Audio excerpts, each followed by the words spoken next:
Canada becomes the first G7 central bank to drop its policy rate. There was an increase of probability upwards of 84% for them to cut the rate today on the time of recording on Wednesday, June 5th, with some of the economic data and news that came in last week severely increased the chance. Before last week, there's about a 60% chance of a rate drop, and with some of the economic numbers that came in, Tiff McCallum in the Bank of Canada finally felt it was time to drop those rates, and he also hinted that they are going to expect to have further rates this cycle. From what I've been reading this past week, a schedule to possibly be aware of is obviously we had the 25 basis point cut today. Expect on their next meeting in late July, possibly another 0.25, and then finally to wrap up 2024 in December, seeing 3/4 points, hopefully, fingers crossed for all of you variable rate holders, to get some relief. So right off the bat, if you want to understand how this really is going to affect you, some quick math, and like I said, I'm not a financial advisor. You can confirm with your mortgage brokers, but the equation that was communicated to me was one in which for every $100,000 of lending, you will save $13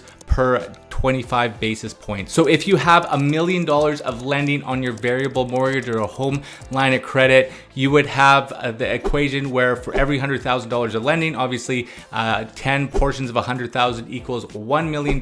So you would multiply 13 by 10 and you would have roughly savings of $130 per month on $1 million of lending. So that's just a quick math for you to put towards your situation if you are on that variable rate. Keep in mind, for you fixed rate holders, this has nothing to do with you. This is for variable rate only. The Bank of Canada and their policy rates affect variable rates, but it will be interesting to see if the Bank of Canada will stay on their schedule. So more importantly, and to just come up with some quotes to show you what Tiff McCallum has said today in terms of what the Bank of Canada is planning to do moving forward, we can see that Tiff McCallum has said, "We've come a long way in the fight against inflation, and our confidence that inflation will continue to move closer to the 2% target has increased over recent months." We moved ahead of our neighbors to the south, the Federal Reserve, in this rate cut, and Tiff McCallum ended the press conference saying that let's just enjoy the moment a bit.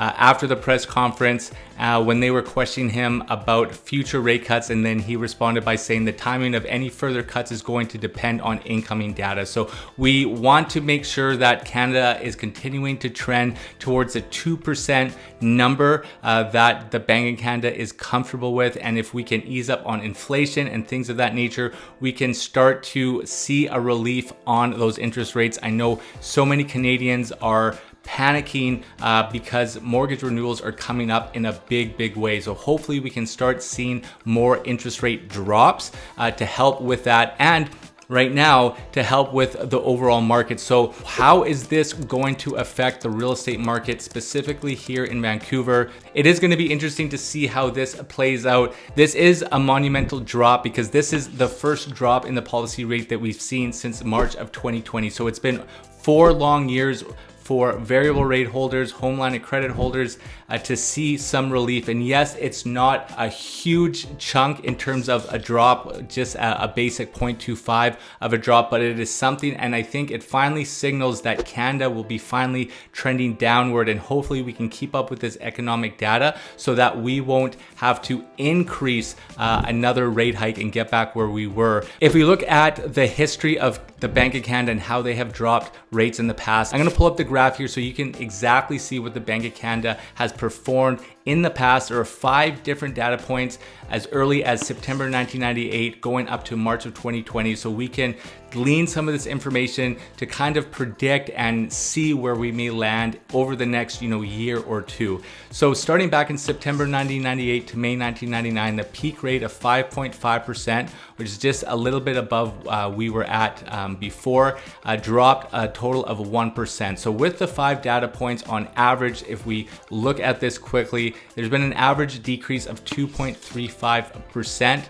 and which represents a 60% pullback percent decrease from the peak. So if we use some of that quick math in terms of a decrease within that 2.35% percent and we just round down to 2.25%, that would be 9 quarter point reductions. And if we use that quick math for the 2.25% decrease, which is around the average, and you had $1 million mortgage, that would be a savings of $1,170 per month. So there's some significant savings here. Hopefully we can drop a little bit lower. You can see in December of 2000 to January 2002, it took 2 years, but they dropped 3.75%, and then July 2007 to April 2009, a 4.25% drop. So hopefully we're going to be looking at something a little bit of above that 2.25%, but I wanted to bring that up on screen so that you can exactly see what they've done in the past to help with some of your future planning. So I'm going to continue on a little bit more in terms of what Tiff McCallum has said, and I'm going to pull up another graph here, and this is the Bank of Canada interest rate. This one goes back as far as 2008, and you can see starting in 2022 just how quickly we shot up. I know that when we are starting to come back down, we are not going to come down nearly as fast as we went upwards. And you can see with the history and some of those graphs that we just pulled up, this is going to take a couple years before we see some significant changes. I mean, hopefully if the Bank of Canada can stay on some of these insider schedules, a 3/4 point over the course of the remainder of the year would be quite significant. But we also thought that possibly with some of the economic numbers that came in, that we're going to start seeing these decreases back in March, which did not come to fruition. So we want to use some of that history so we kind of know where we are going. But also Tiff McCallum understands that lowering rates too quickly could jeopardize progress. So it's going to be a push and pull here, but I think we should be grateful. And I think this is a signal that we are going to start seeing more rate decreases in the next couple months. So how is this exactly going to affect the real estate market here in Vancouver? I don't think it's going to be a match lighting and instantaneously buyers are going to get back on their horse and into the market, because what we've been seeing across most municipalities over the last 5 months since December, a huge increase in inventory. I mean, we have the most amount of inventory that we've seen in about 4 years, 5 months where inventory is going up. The sales numbers are pretty much flatlining. And what that means is that for sellers, it's not the greatest time to list right now. You have to be so precisely priced, and even if you are just say $20,000, $30,000, $40,000, which on the grand scheme of property values here in Vancouver, it's not grossly overpriced at all, but you are not going to see offers.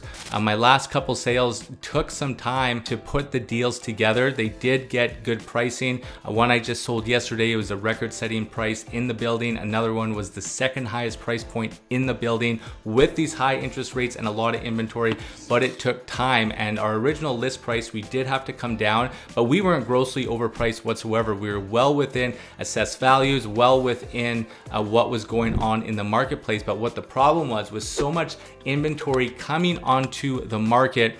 Other properties that were priced better, they got gobbled up instantaneously. So what we kind of seen in the marketplace, that you're either selling within the first 2 weeks, or you're starting to get 60, 90, 120 days on market if you're not realistic with your pricing. So pricing here in Vancouver is very, very sensitive at the moment. We see another rate decrease in July.